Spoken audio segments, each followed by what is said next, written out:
आता पाहूया टॉप 9 राजकीय बातम्या। लोकसभेच्या जागावाटपावरून शिंदे गट आणि अजित पवार गटात रस्सीखेच। लोकसभेसाठी समसमान जागावाटपाची अजित पवार गटाची भूमिका। सूत्रांची माहिती। शिंदे गटाप्रमाणेच अजित पवार गटाला जागा मिळाव्या। छगन भुजबळांची प्रतिक्रिया। समसमान जागावाटप व्हावं अशी आमची भूमिका। भुजबळांची मागणी। या जागांच्या वाटपामध्ये जे आहे त्यांनी त्यांचं मत मांडलेलं आहे आणि जवळपास जेवढे शिंदे गटाचे आमदार आलेले आहेत तेवढेच जवळपास अजितदादा पवार गटाचे सुद्धा आमचे सुद्धा आमदार आलेले आहेत। जागा वाटपाबाबत माध्यमांमधून चर्चा करणं योग्य नाही। आमचे आमदार तुमच्यापेक्षा जास्त आहेत। भुजबळांनी लक्षात ठेवावं। शंभूराज देसाईंचा भुजबळांवर पलटवार।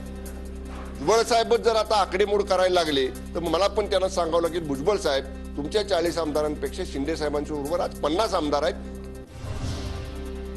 भांडा सौख्यावरे जागा वाटपातील रस्सीखेचानंतर विजय वडेट्टीवारांची शिंदे गटासह अजित पवार गटावर टीका। मी आता बघू, त्याच्यावर लक्ष आहेच। नांदा लोक म्हणतात नांदा सौख्य भरे, तर भांडा सौख्य भरे आम्ही बघू। राहुल गांधी, खरगे किंवा उद्धव ठाकरे कोणीही पंतप्रधान बनू शकतं, संजय राऊतांचं वक्तव्य। तर पंतप्रधान पदाचे 3 उमेदवार देऊन राऊतांनी देश वाटायचं ठरवलंय का? शेलारांचा राऊतांना सवाल। हा देश काय 3 भागामध्ये वाटायचं ठरवलंय त्यांनी? 3 पंतप्रधान पदाचे उमेदवार घेऊन 3 भागात देश वाटवण्याचा संजय राऊत यांचा प्रयत्न भारत सहन करणार नाही। राम मंदिराच्या निमंत्रणावरून वादाची पंगत। राज ठाकरे व्हीव्हीआयपी म्हणून त्यांना निमंत्रण। भाजप टीका करणाऱ्यांना का बोलवायचं? उद्धव ठाकरेंना निमंत्रण न पाठवण्यावर गिरीश महाजनांचं विधान।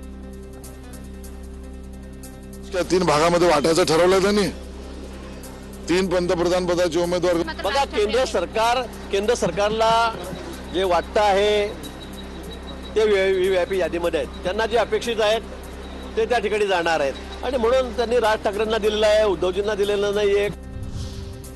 प्रभू रामांचं बोट धरून मंदिरात नेणारे विष्णूचे 13वे अवतार। भाजपच्या सोशल मीडिया प्लॅटफॉर्मवरच्या फोटोवरून संजय राऊतांची मिश्किल टीका। तर राऊतांना पोटशूळ उठतोय। गिरीश महाजनांचं प्रत्युत्तर। अयोध्येमध्ये प्रभू रामचंद्र हे मंदिरामध्ये विराजमान होणार आहे। संपूर्ण देश या प्रतीक्षेमध्ये आहे। संपूर्ण देशामध्ये दिवाळीपेक्षा मोठा सण त्या ठिकाणी साजरा केला जाणार आहे आणि म्हणून त्यांचं पोटशूळच उठलेलं आहे। अयोध्येत एकच फक्त व्हीआयपी, ते म्हणजे नरेंद्र मोदी। बाबरी पाडल्यावर पळून जाणारे हिंदुत्वाची भाषा करतात। संजय राऊतांचा देवेंद्र फडणवीसांवर निशाणा। या देशामध्ये फक्त एकच भक्त व्हीआयपी आहे, त्यांचं नाव नरेंद्र मोदी। आम्ही सगळे सामान्य भक्त आहोत म्हणून आम्ही अयोध्येच्या लढ्यामध्ये उतरलो।